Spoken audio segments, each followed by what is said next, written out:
Olá, eu sou o Zion, eu vim aqui apresentar Doceub junto com o meu grupo para o Vinícius da Advocacia, que o meu grupo é composto por mim, Gabriela, Victor, Antônio, que está atrás das câmeras no momento, e Guilherme.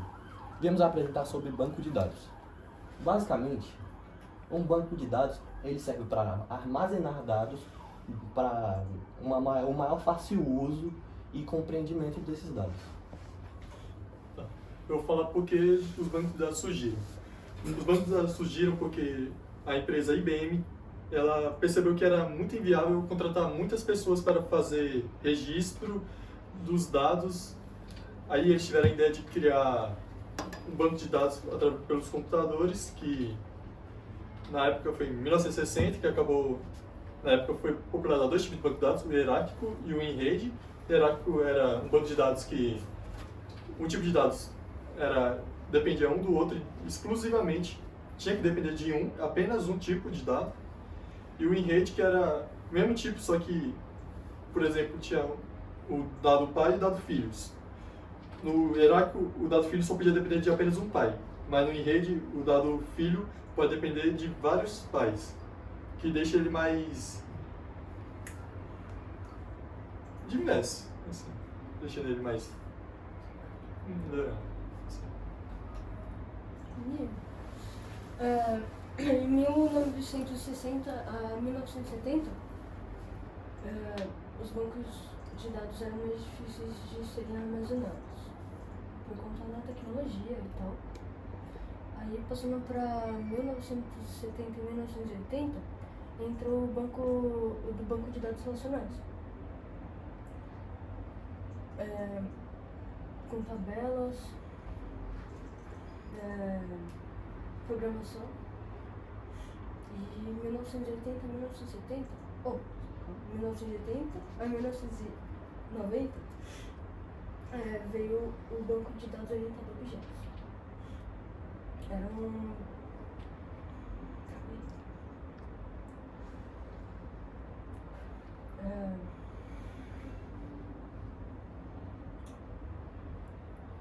dava para imaginar dados mais complexos em 1980 e 1990. Essa época já existia o computador? Já. Ok. Então a gente já está falando da época do 486, mais ou menos isso? Dá para ter uma noção de como eram armazenados a partir dessa data. Obrigado.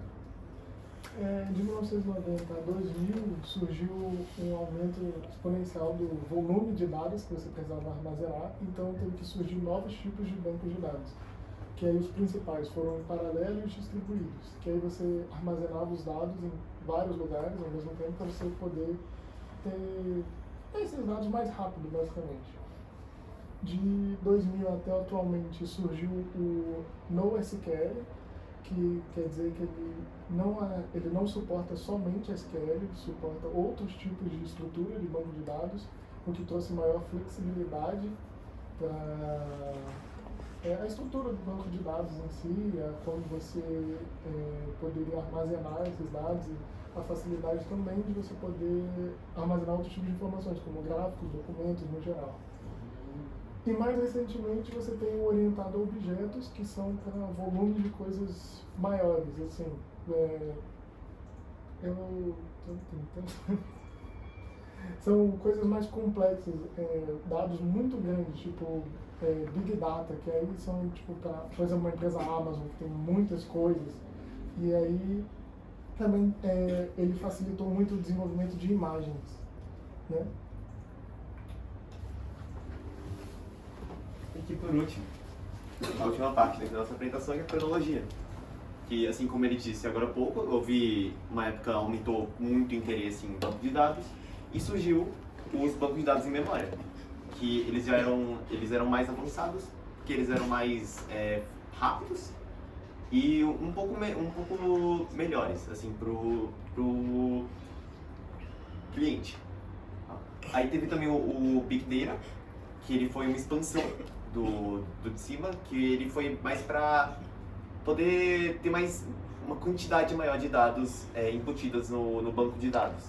Ele serviu para que pudesse ter mais informações dentro dele e que, por ter mais informações, não atrapalhe tanto assim o desenvolvimento, o funcionamento do banco de dados, deixando ele mais lento.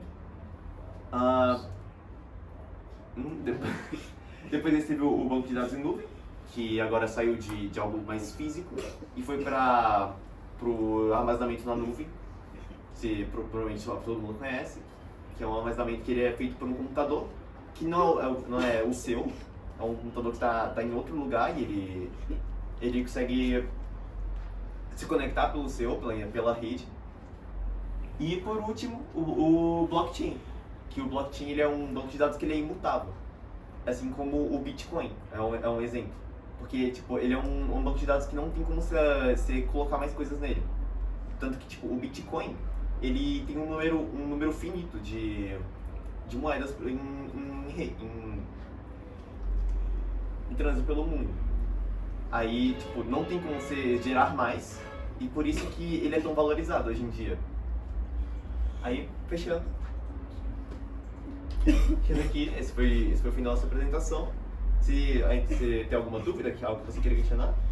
Não, muito pelo contrário, eu aprendi muito.